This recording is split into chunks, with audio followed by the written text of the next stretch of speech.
Josh Metal, or is there a specific handle? Ah, Entrepreneur Home Loans Forward Streams. And we are live. So, good morning, everybody. Welcome to the Infinite Financial Freedom Podcast, where we empower you with financial literacy and guide you on your journey of financial freedom. I'm Josh Metal, and today I am here with Cory and Ryan, founders of the Wealth Juice Podcast. This is going to be really fun. I've been a fan of their podcast, listened to three or four of those just last weekend, actually, and I'm excited to have these guys on because they bring forward with them the experience of interviewing over 300 entrepreneurs, investors, and they're going to bring all of that wisdom to us today. Now, in addition to that, these guys have put together over 80 rental units in their investment portfolio while running full-time W-2 jobs. So we get the best of both worlds. We get guys that are coming out of the W-2 world, becoming entrepreneurs, running a podcast, have investment properties. There's a wealth of knowledge from guys that are actually doing it right now. So without further ado, Cory and Ryan, thanks for being here, guys. This is awesome, man. Thanks for having us, Josh. We don't often do the live ones. I'm excited for this today. So thanks for having us both on. It's going to be a lot of fun. I'm stoked for it. All right, so your guys' background is pretty fascinating to me. So just let's start with, how did you get interested in making this jump from kind of like traditional W-2 path towards self-employed real estate investor path? Give us a little bit of the highlights there. Ryan always loves when I tell our inception story, if you will. So I'll start and then I'll let him chime in. So I'm 33, about to be 34. And when I was 26, Ryan and I went to college together. We were good friends. We got into this. We were at Temple University in Philadelphia, and then we got into the real world, and we were like, okay, I'm not sure if this is what I signed up for. Am I going to do this for 30 years? Like this 9 to 5 thing. We were living together. I came home from work, and we were always having these conversations about like, I wonder how long we have to do this for. So we got, kind of got caught into the FIRE movement, and we started reading books and podcasts. And I was actually making a whopping $35,000 at my job when I was 26. And my boss said, "Hey, I can't pay you any more money, but what I can do is tell you that you should buy a 5-bedroom house and rent out 4 of the bedrooms to people that work here, so that you can save more money so that you can stay here." And this is somebody who owned real estate on the side. I didn't even know. And that sparked my real estate investing journey. I didn't listen to him exactly, but I bought a 3-bed, 2-bath, lived in one of the bedrooms, went from paying $1,000 a month in rent to living for free. I brought my roommates with me. For the first time ever, I was able to save some cash. And I just knew that real estate investing from there was the thing that allowed my personal cash flow to start to elevate. So I was like, I have to do this. Like, I have to go all in on this. So I bought a duplex in South Jersey, $125,000. $300 a month in cash flow, did everything wrong, screwed the whole thing up, and sold it 3 years later for $100,000 profit. So that thing was like, Tax wait a free. second.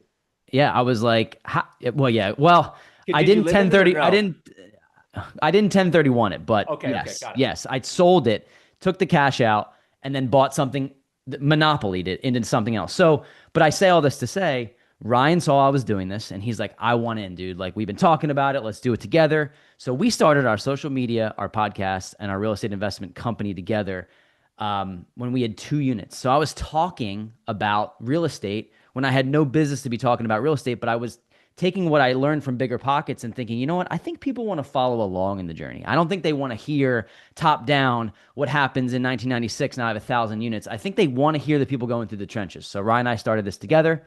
We started to buy properties together in South Jersey. Our podcast grew, our network grew.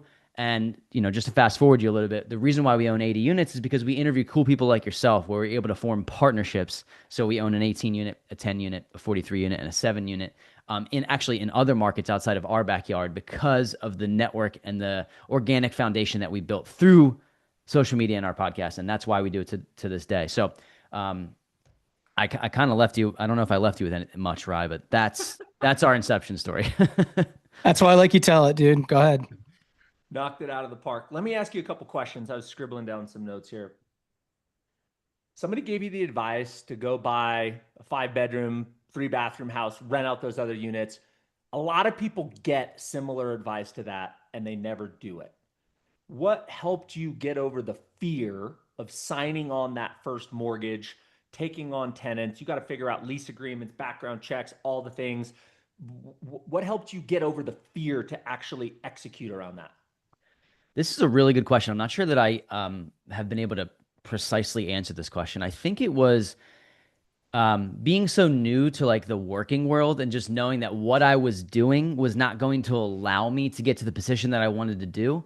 And every single person that I saw going to the beach on a Tuesday or taking his kids to school or going to the gym at noon, just basic things, they were creating wealth for themselves. They weren't waiting for wealth to happen to them. So there's nothing wrong with a 9 to 5. Ryan still works his 9 to 5 and has built this whole thing on the side. And I only left a year ago. There's nothing wrong with that. I think most people should leverage it.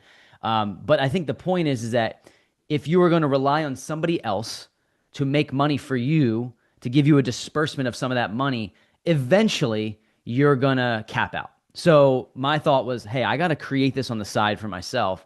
And I think it was just Josh just not knowing what I didn't know. I didn't know that it was risky. I just decided that I was going to do it because I knew that other successful people were doing it.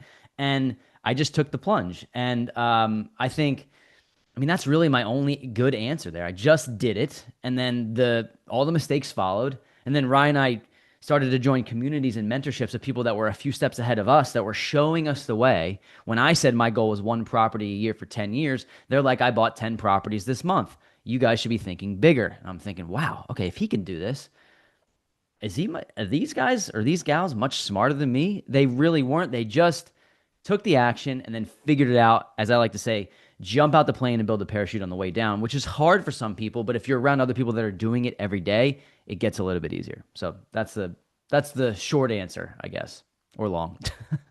I think the wisdom in there is it might be easier to start younger, because if you crash and burn in your 20s, so what? You got your 30s, your 40s, your 50s, your 60s to make up for it. By time, if you think for a decade and now you're in your 40s and you got a bunch of kids to feed and all the other things, like it's actually harder, I think, to take that risk later on. And I don't know about you, but my first investment property was an unmitigated disaster. We bought an $85,000 condo. This is 25 years ago. By time we renovated the thing and got it on the market, there was 3 short sales in the condo complex. We'd lost 30% of the value once you took what we paid for it, plus what we put into it. The comps were like 30% lower, and we're like, great, we totally screwed this up. That led us to our first rental property. Fast forward 23 years later, we just sold that condo for about $375,000, and we've been cash flowing for 25 years, and that cash flow has grown. So we made a huge mistake, which turned into a huge win. But my point with that is you get to make mistakes at an $85,000 mistake instead of an $8.5 million mistake. Like, you want to make those mistakes and learn those lessons early. Ryan, what do you have to add to that, man? Anything from your standpoint as it relates to fear and pushing through fear to get into investing?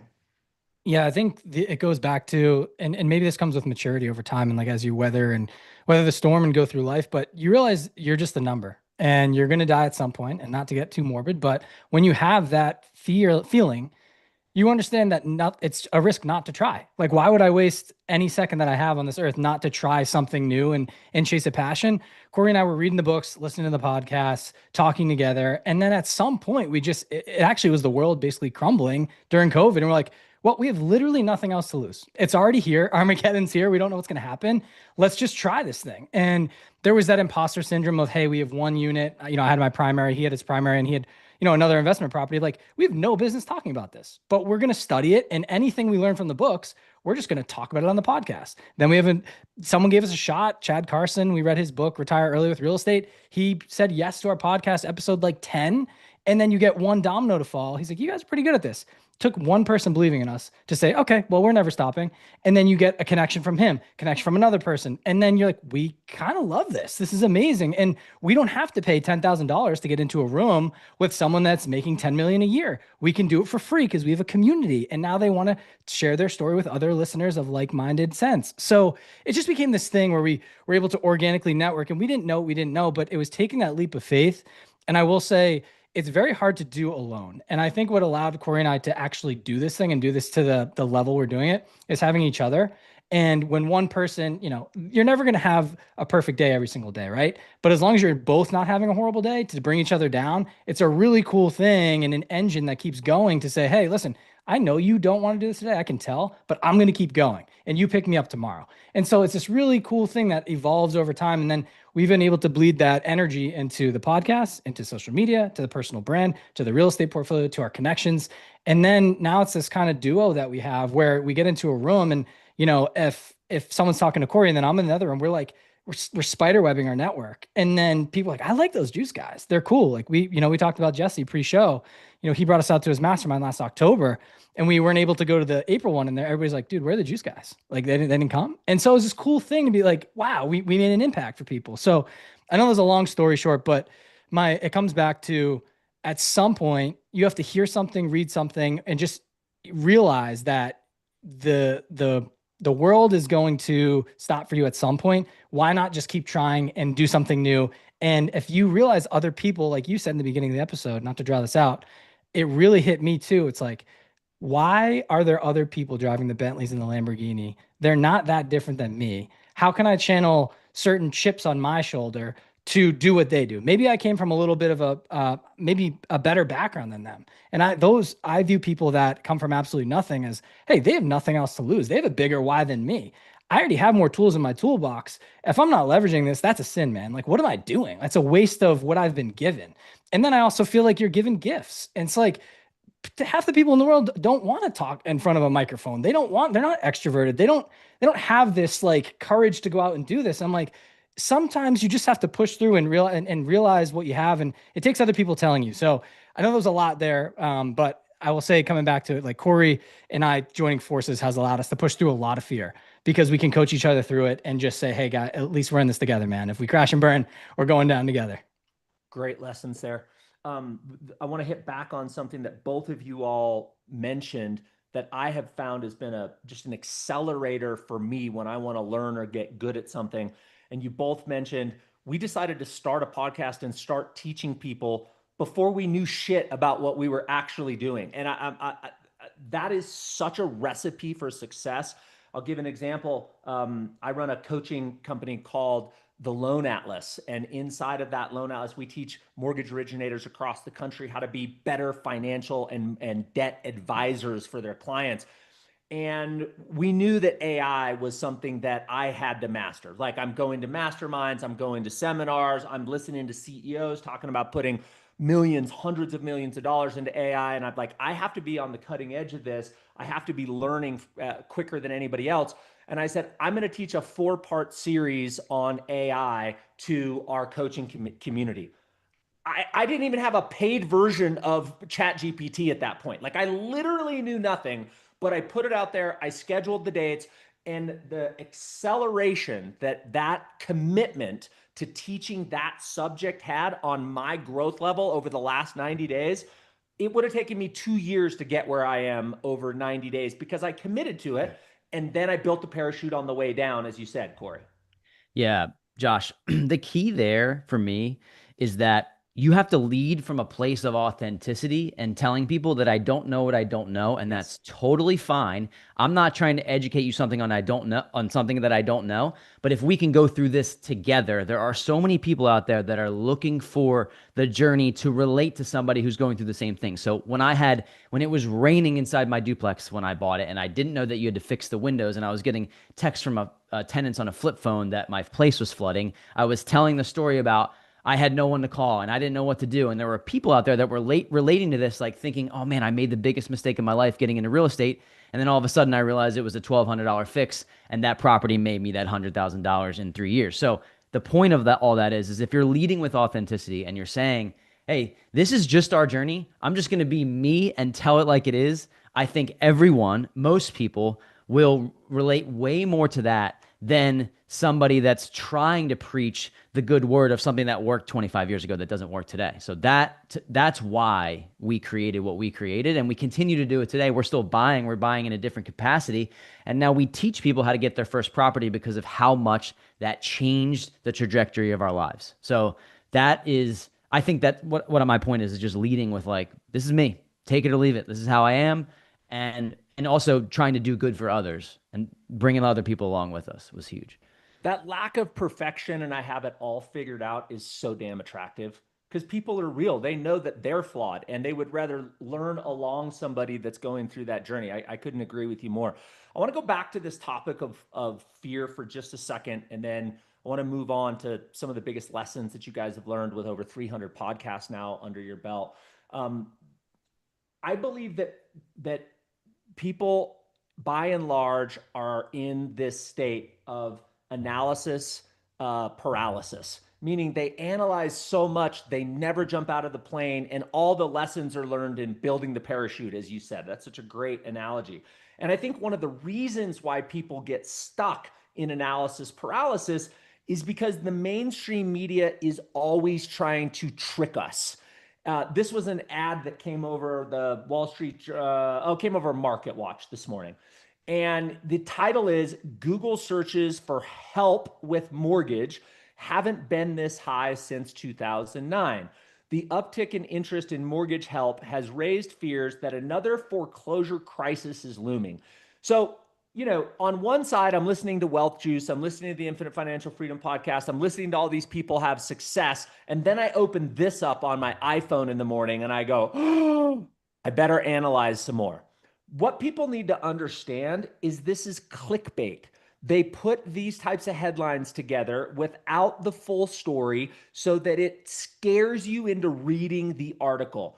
Your job as an entrepreneur, your job as an investor is to think beyond this, to recognize what it is and go, okay, let's do some research. So in 30 seconds this morning, this is the research that I pulled up. I went to the Fred website, which is the Federal Reserve Bank of St. Louis, puts out all this incredible data for free from the government. And this shows you delinquency rates on single-family residential mortgages. We are right now at 1.79% delinquency rate as of Q2 2025. It alludes to us being in a similar position of 2009. Sorry, Q2 2009, the delinquency rate was at 8.57%. So 700% higher in delinquencies. These two things have nothing to do together. Let's look at equity. This is household owners' equity in real estate. If we go back to 2009, you had, where are we here? Q2 2009, there was $9.4 trillion worth of equity in the US housing market. Today, $36 trillion in equity. So your foreclosure rate is a pittance of what it was in 9. Your equity is 4 times as great.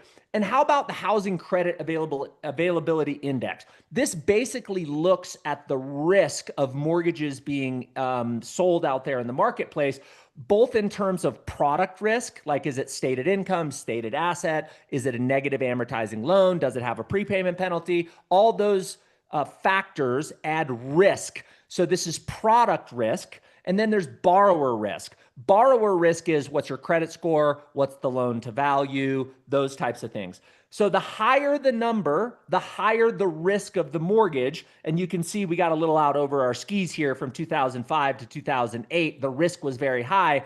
The mortgages being issued today and over the last really decade is the lowest risk mortgages ever, like ever in record. So my point with sharing this data is you've got to get, as an entrepreneur, as a investor, as a risk taker, your job is to see those headlines and your first thing that should cross your mind is bullshit.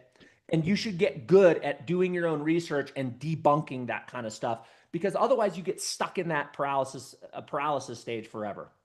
Well, Josh, the media holds value in attention over truth. And I think anyone with a brain that's a free thinking person understands that, because clicking means dollars for advertisers. It doesn't necessarily have to be truthful.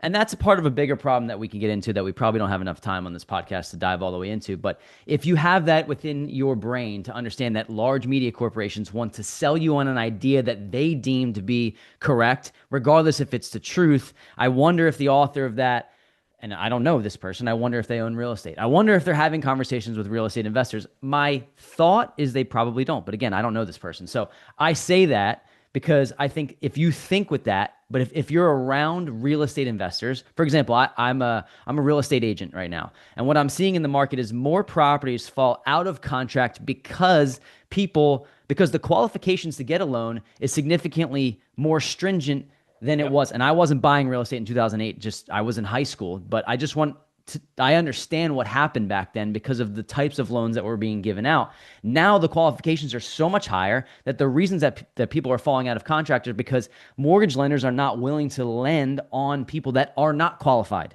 So if Right. that's what what they were referring to in the article, that's very, very, very different than saying that people need help and there's about to be another foreclosure crisis. So I think that getting around people who are in the game like yourself, like Ryan and I, to have the understanding of what is actually going on, boots on the ground. And by the way, sub markets, tertiary markets, all of this matters. There is no one market. So to me, that's my response to that, is that you have to understand who you're getting the information from. And I do think that there is a significant growing problem in the US and across the world, is that it's very, very difficult to verify if information is truth. So what do? You talk to the people, that as opposed to you get off the apps and you talk to the people, and you can use the apps to connect with the people in real time. So go ahead, Rye. Yeah, I have one thing to add to this too. I think there's a trust or a truth epidemic going on right now with social media. You have TikTok, Instagram, Facebook, but you see all these reels, right? And there's always people flaunting the cars and the big houses and things like that. Half the time it's rented, half the time they don't own them, and it's all marketing. That's exactly the article. All you're showing me is a different way of marketing. It's just trying to grab attention, pull you in to read it, scare you, and the scary part is here, like the wealth gap is widening. This is one of the things that I'm really passionate about today, is like we're seeing the debasement of the dollar happen so quick between our eyes. And like this is the wealthy or the people that study this, we see this, and the common person doesn't. They're like, oh, eggs are expensive. But for me, it's like realizing they're just continually printing money anytime we get into a problem. And there's this huge debt pile that we're not going to get out of. There's got to be some sort of solve. And there's one way, there's a couple different ways that are kind of attractive to do this. But one of the solve for the average person is to invest in real estate. This is how you protect your dollars and protect your wealth and grow it over time. It's not only the appreciation that you get the loan pay down, you get the tenants paying your cash flow. And so you have this asset that appreciates over time. We could give you, 10 to 20 to 30 examples of deals that have worked out for us that we're holding for the long term, just because it feels like your dollar's sitting in your savings account. All it is a melting ice cube. You don't see it. It looks whole, right? But from the bottom, it's slowly dripping away. And so that's the big fear I have for people, is like they read these articles and they're like, well, I can't do anything. And then they keep the money in their bank account and it just withers away no matter what. Where if you just take the risk, learn real estate or learn something that's going to appreciate over time, even slowly dabbling into the stock market that goes up 6 to 12% a year, you're still helping yourself combat inflation. And so I think there's a lot to that, but really it stems back to, who do I trust? How do I know? Now there's AI out there, right? And half the influencers out there in the next year or two are going to be completely non-real people. And that's just going to be another thing. It's going to be, we could talk for 3 hours about that. But my point here is you got to do your research and just realize like, hey, real estate has made up 90% of millionaires for the longest time ever. It works. Now go within that, say, okay, I don't have to recreate the wheel. I understand it works. Now find a lane that works for you. Do you want high cash flow, higher risk? Do a short-term rental, try an Airbnb. Do you want slow, steady wealth? Build a foundation. You buy the single family, the duplex, the triplex, and rent it out long-term. Or within that, you can rent it out midterm. There's a lot of strategies within, but it's not that complicated. You have to analyze deals, learn how to analyze them. Now there's AI tools you can do in 2 seconds. Hey, does this property cash flow? Is this in a market that can appreciate over time? Do I have enough for a down payment? If so, bite the bullet and do it. And like, that's what we did. It took us a long time. Like, I can only give this advice now because I'm not going through it again. Like it's hard to give relationship advice to yourself when you're going through it, right? But I'm looking back at Ryan and Cory 5-6 years ago. We're like, dude, just do it. Like if I could just grab my shoulders and like do it 10 years ago, I would have. So that's why we're so passionate about this first deal. It's like, once you realize you can do it and you did it once, you can do it 10, 20, 30 more times, or you can get into a big deal 2 or 3, and it'll set you up for life. So I know that was a lot. We were talking about specifically an article, but my point here is that's why people don't do anything, is because they read articles like this, they see the BS headlines, and they're like, this isn't for me. I can't do it. Then they wake up 20, 30 years and they're in the same spot, working for the same job, making the same amount of money. So I know that was a lot there. That's my 2 cents on that article. No, you're spot on. Inflation is absolutely robbing the value of the dollar. If you look back to when the Federal Reserve was created in 1913, we've lost 98.5% of the value of the dollar. Think about that for a minute. 98.5% is gone. So what is the smart money doing? To your point, Ryan, they're moving out of dollars as fast as they can. That's why the stock market's at an all-time high. That's why Bitcoin's near an all-time high. That's why gold's at an all-time high. And inflation is a friend to real estate if you are the owner, because not only is it pushing up the price of the real estate, but more importantly for long-term holders like us, it's pushing up the rents. So your mortgage payment stays the same, your rents go up, the delta is your cash flow every single year, and that delta growing hedges you against inflation. And oh yeah, you don't ever have to sell the asset. You can hand that down to your kids. And if you're smart and you do it through trusts and things like that, you can escape taxation and you just live off that interest for the rest of your life. So most people fear inflation. If you own a bunch of assets, you're kind of like, this is awesome. My rents, the first apartment building I ever bought, guys, the average rents were $285 a month. They now go for $1,595. And I charge for pets, and I charge for parking, and I charge for storage. That's 20 years of appreciation of rents. It's more than a 5X. It's crazy. Okay, enough about me. You guys have built an 80-unit portfolio while working full-time W-2 jobs. I know, Cory, you transitioned into full entrepreneurhood last year, but how the hell did you do that? Well, this was a lot of trial and error, Josh. I would say that what we did in the beginning was we just did the single family. Ryan and I would literally save up our cash, deploy it, save up our cash, deploy it. And we would buy duplexes, single family, triplex in and around our market. And once we built a good enough team, we were coming up on episode 100 of our podcast, and people were saying, like, you guys are getting kind of good at this. Would you like to partner on deals with us? So we met people through our podcast and said, hey, you guys bring a skill set to the table, and I can find great deals. I bring a skill set to the table. Let's partner on deals. So that's when we started to become general partners. We built a following of people that know, like, and trust us, saw the social proof of us doing it on our own, and said, guys, I'm working a W-2 job. I'm working 60, 70 hours a week. I want to put my money to work for me, but I don't have the time to go find these deals. Can I partner with you on them? So prior to us starting our mentorship program, where we handhold people to getting their first deal on their own, people were reaching out to us saying, hey, can I invest with you? So you have to go through the SEC regulations of whether or not it's a 506C and a 506B. We started out in the land of 506B, friends and family and people that we know, like, and trust. And, that was reciprocated. So we partnered on a couple projects in the Northeast, an 18 unit in New Hampshire, a 10 unit in Vermont, and then 2 projects in the Pocono Mountains in Pennsylvania.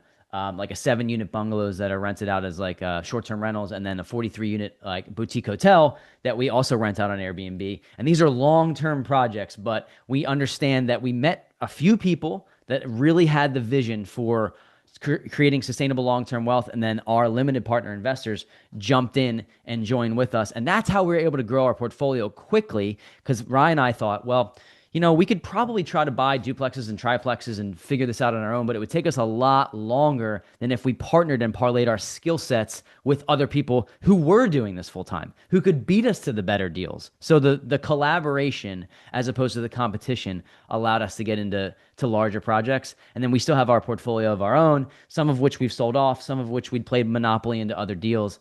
But that's the foundation for us. Ryan, what would you add to that? I mean, I think you nailed it, to be honest with you. It's really just leveraging your skill sets. And it goes back to proving to yourself that you can do it. That's one thing I want to hone in on here, is like, once Cory and I got our first deal together, we realized, first of all, we bought our primary residences. And so we're like, okay, we know the process of buying a home, right? And it's not super complicated, but it is a process. So you're like, okay, I got over the hump. I did it once. I understand how the process works.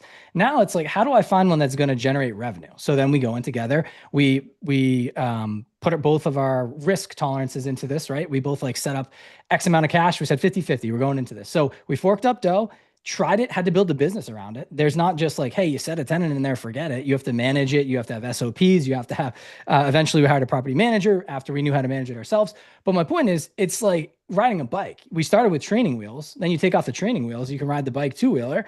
And then from there, you just scale up. And so when we proved to ourselves we could do it, we understood the risk. Then it's like, okay, we now understand how partnerships work. How do we go and get into other partnerships and vet people out to find an amazing operational team and build our team boots on the ground? Because a lot of times when we buy real estate now, it's sight unseen, and it's in other markets, like our specific market at certain points got too pricey. And we're like, okay, listen, we need to look outside of this. And so the beauty of COVID, once again, was we have Zoom, we have Google Meet, we have things where we can meet people all around the world and just have to talk like this. And we can fly out and see the property one time, but we don't have to be there every single day. So we're just leveraging technology and all these things. And now it comes down to, people, you guys, anyone that's trying to invest in real estate, whether you live in New York or California and it's way too expensive, it doesn't matter. You can invest in Indiana. You can, as long as you find the right people that are boots on the ground, an investor-friendly realtor, and someone that can manage your properties. It's kind of simple. And I say that now because we've done it so many times. So it's getting that first one under a belt that allowed us to get to the level that we are. And it's building that mental confidence. And I don't think people talk about that enough, because that's back to, once again, the article and all these things. If you don't think you can do it, you'll never do it. And so whatever you have to do to train yourself and give yourself the confidence to go try it, that's what you should do. And I would recommend for people that have not done this, and you've read the books, you read the podcast or listened to the podcast like this, and you've studied it and you're like, I have all this information. Now you need to go join the people that are doing it. I don't care if you have 0 deals, go pay to be in a group of people that are doing it every single day. Because guess what? You're going to be the next person that does it. I read the book. This is just a good reference for people that are listening. It's a small, easy read. It's from the guys that created GoBundance, a really big mastermind, which I love.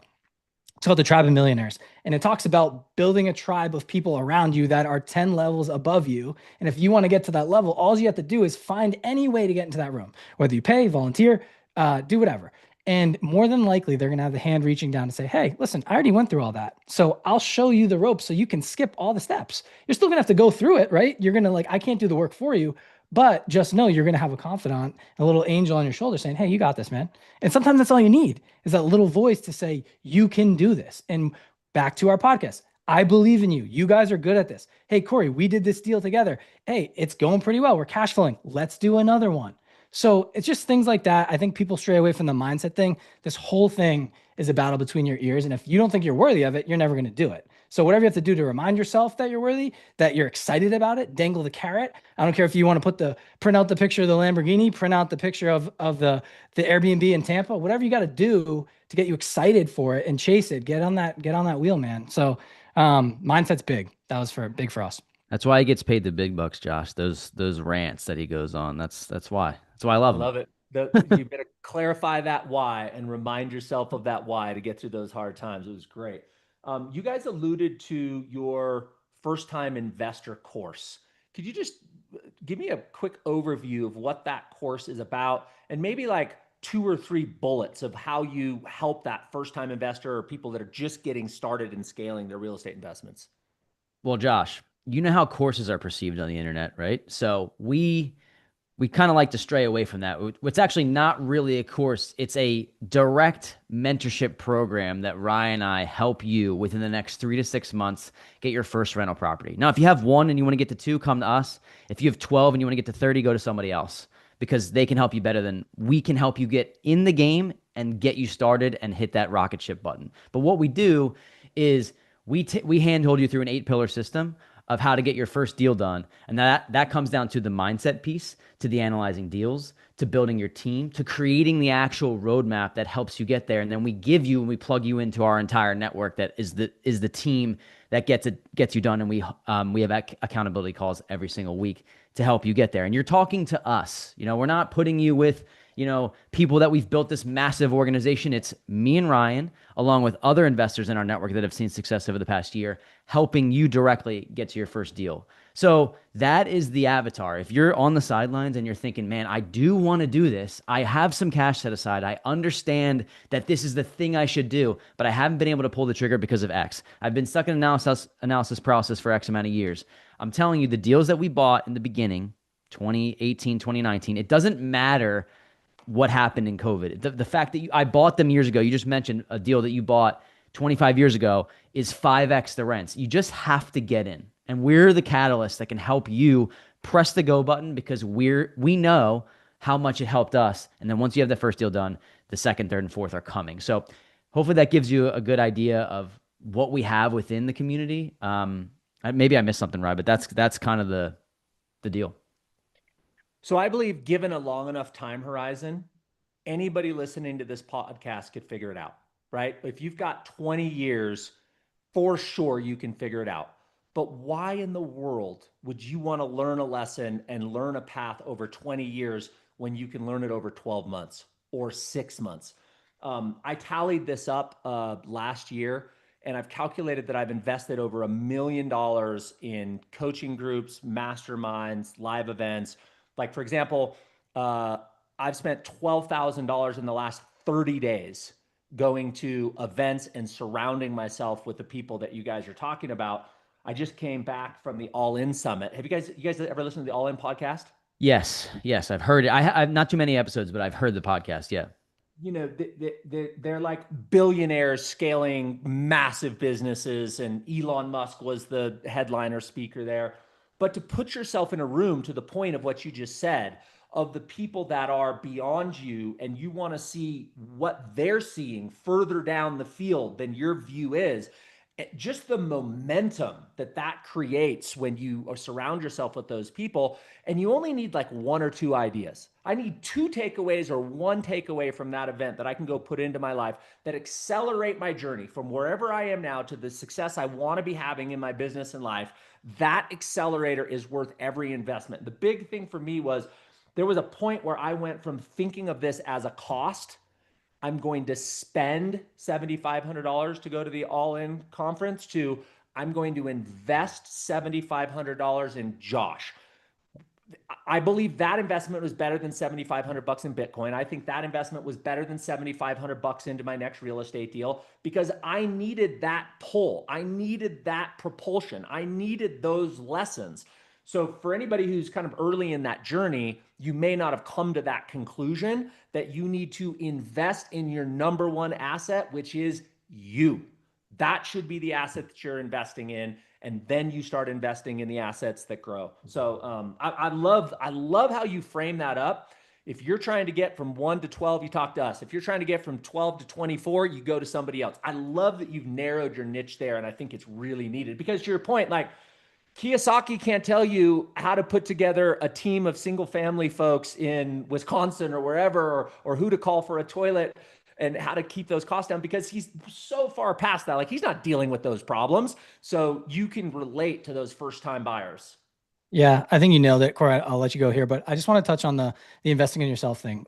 I don't remember exactly when it happened with us, but we had to reframe our brain the same way, because, and I think most people are going to get here where you save up all this money in your checking or savings account, right? And you're like, I'm too scared to invest this in real estate. How can I invest this in someone else that's going to teach me real estate? It's almost ingrained in you as you're coming up in the world and society, right? Like to squirrel your money away and save it. And it just feels like this fear. So for us, we had to go through the first couple of deals of just trial and error, do it ourselves. But for us, that's what we're saying. Like, if we could go back, like we would have been at triple the units that we're at now and triple the wealth, because we would have been around it all the time. And it's one of those things that's like, don't follow your emotions. You follow the plan. Like, you're not going to want to do this half the time. And that's the hard part. Like, everybody thinks, oh, we want to do the podcast every single day. We want to do real estate every single day. There's days that we're just like, not really. I want to just go travel the world today, And like, I think people think we're all robots. It's like, we've trained ourselves into discipline and consistency,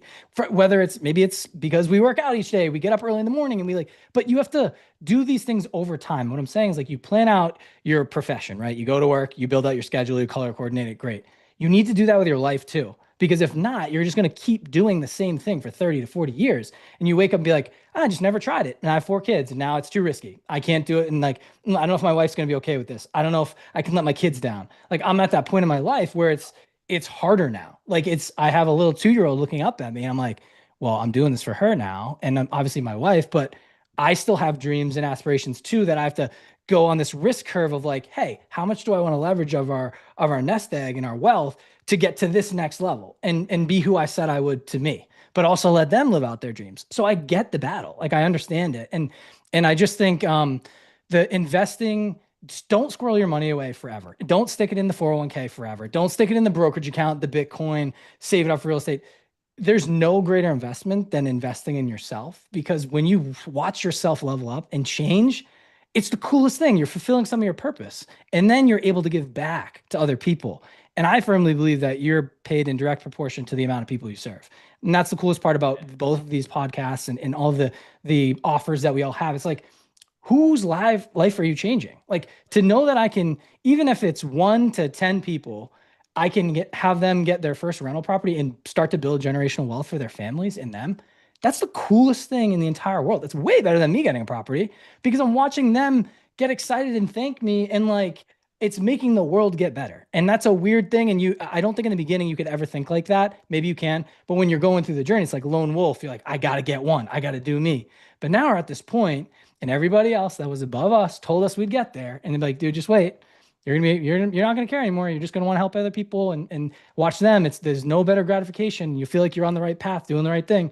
So it's really cool, our journey of like looking back 5 years ago to now. It's like we're completely different. We're same guys, but more weathered, and we're like 5 years veterans of business owners. And you go through so much. And overall, I'd say, don't be afraid. If you can take any advice from us, all of us in this room, is like, invest in yourself early and often. And it's going to pay 10 times more than investing in that stock and squirreling that way money in that 401k, or even in that first investment property. Like, make sure you're taking the time to put away some cash for you and invest in you. And, all of us can help guide and teach you the ropes. There's a lot of good people at the top. We found there's a lot of collaboration at the top, not so much competition. 100%. Truer words were never spoken. That's a great way to end that. So we got 5 minutes. You guys got to roll to another podcast. I want to leave with this question from each of you. Of the 320 or however many podcasts you guys are up to now, somewhere around that number, who is the guest that has left the strongest kind of indelible impression on you, or helped or taught you a concept that changed your thinking and propelled you forward, that you could share maybe that lesson with us? This is a difficult question because I don't want the recency bias to come into play of just people that we've talked to recently. We've been doing this for 6 years. So I have a couple answers to this. One person I can think of actually is David Green, that we had on episode 50. And I think we had him back on like episode 120 something. And I think that the only reason is because when somebody that's at levels above you, and this is why I enjoyed our conversation yesterday so much, Josh, because you are levels above us, to have somebody believe in you, to tell you that you're on the right path, even if it's just a word, that is the impression that made the most sense, or made me go harder and press the button to go harder. And it was as simple at the end of this. He's like, how long you guys been doing this? Like, about a year. He's like, you guys shouldn't stop. You should keep this going. This is really something cool. And that was at the end of our podcast. And so I know Rye mentioned something about that earlier with Chad, but I wanted to bring it up with David to have somebody that I was like, I'm listening to him on Bigger Pockets, to have him say that was the thing that propelled me forward. And then the other person, he's very stealthy. So I'm just going to mention his name. His name is Chris. And if you look up the Stealthy Rich on Instagram, some people know. If you know, you know. But he has, when somebody takes the podcast conversation offline and then they dive into your world and give you real life advice, and you text back and forth and you have calls and conversations and Zooms, and they take a vested interest in your success, that to me has had the most impact on me. And he's built a real estate portfolio of over 100 units. He's pivoted some of that to Bitcoin, and he was telling us about the thought process of how he became a deca millionaire wherever he is. Don't quote me on that, but he's very wealthy.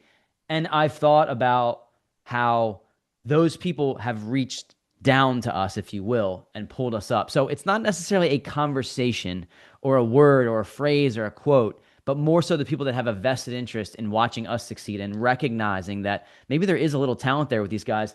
I'd love to stay in their world.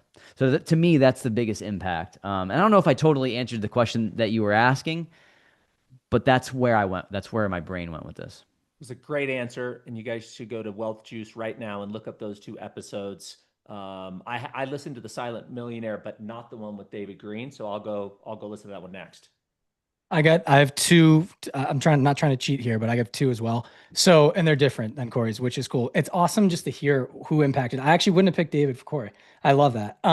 So they were great episodes for me. And I don't like just always pushing it back to bigger pockets, but for us, these were the guys' names in shining lights that we looked up to so much. And when we had Brandon Turner on our podcast, I finally felt like, wow, we made it. And there's nothing cooler, at least for me, going through this journey, when I've read all the books that they've written and you get to talk to them face to face and realize they're just a human being that took a massive amount of risk and made it and is just a good human being.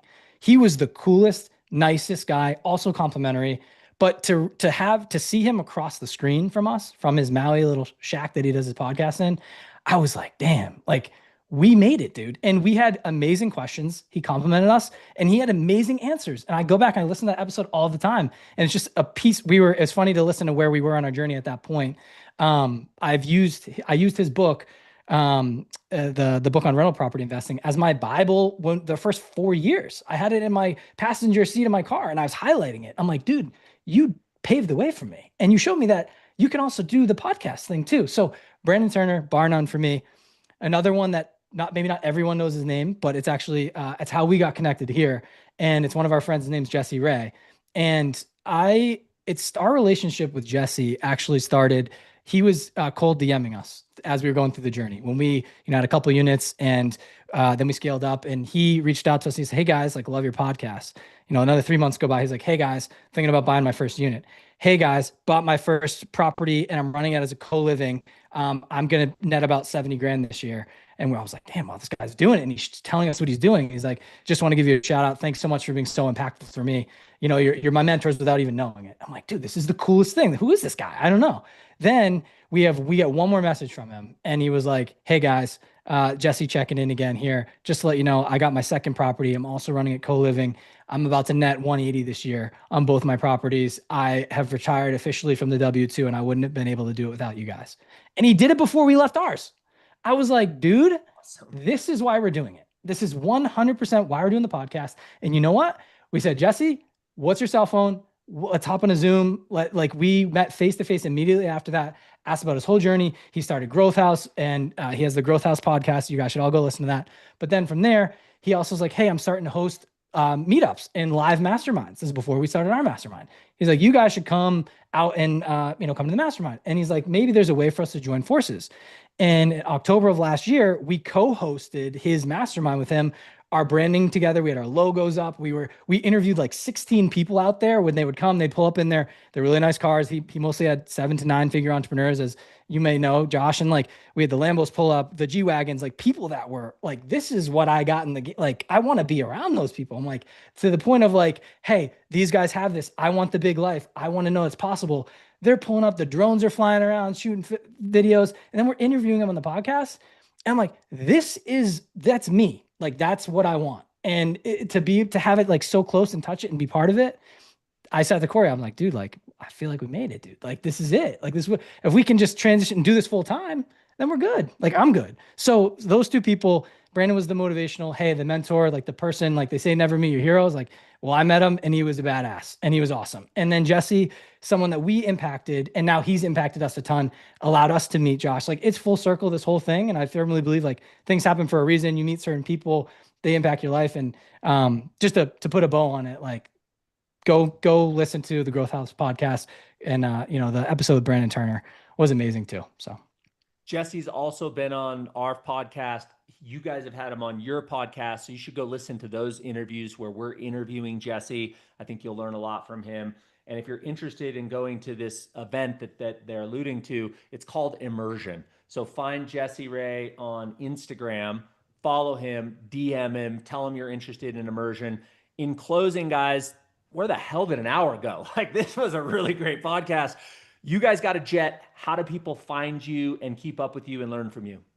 The best way to get in touch with us is Instagram if you want to talk to us. We reach out to all of our followers. So follow us on Instagram at Wealth Juice Official. You'll see it's co-branded Ryan and I. My face is on there a lot. I'm doing a lot of reels.